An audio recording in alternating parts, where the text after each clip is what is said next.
And here's Dave Schurman of FirstOntario Credit Union for another Finance Friday. We got lots of viewer questions keep flowing in for Dave. Good morning to you. Good morning, Annette. So we're going to get right into our questions here. This one's the first one's from Alf from Burlington, who wants to know more about what to do with his RRSPs. He says he's 70 years old. What do I need to do with my RRSPs before I turn 71? And what's the best strategy for utilizing them? And he thanks you in advance. Well, thank you very much, Al, for watching Morning Live on CHH and particularly Finance Friday. Very common question, obviously, as people contribute to RSPs over the years and save for retirement.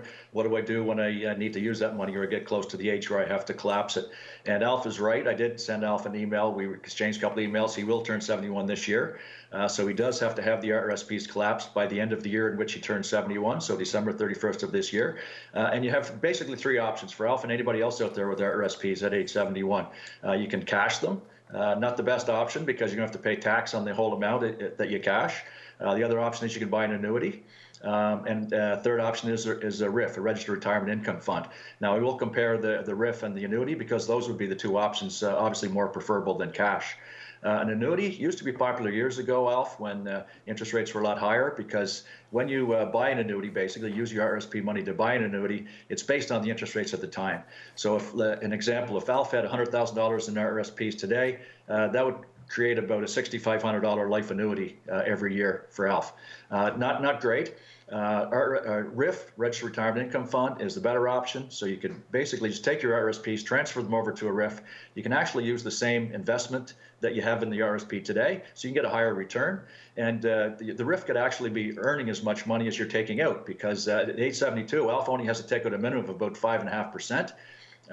And if you put into a mutual fund at 5% or more, you could actually be hovering with that RRIF balance and not reducing while you're taking it out. A quick comparison for that $6,500 annuity, if Alf put that money into a RRIF at 5% or so, he would have to live to 102 in order for the annuity to be a better option for him. Okay. Another question from Warren, who is listening to your last question and answer period. You were talking about spousal RRSPs. He says, can you explain more about the advantages of them? Well, thank you, Warren. And the big advantages there are if you have a higher income spouse and a lower earning income spouse, you can split income. So the higher earner can contribute money into the lower earner's RRSP. This is particularly helpful for somebody that might have raised kids, stayed at home, didn't have a lot of RRSP room over the years, maybe not working at all. So it's a good way to split income. Another advantage is if you're over the age of 71 and still have RRSP room left and you still have some earned income, you could contribute to an RRSP for somebody lower than age 71. So even Alf in the previous question, you're over 71, you can still contribute to an RRSP if your spouse is under 71.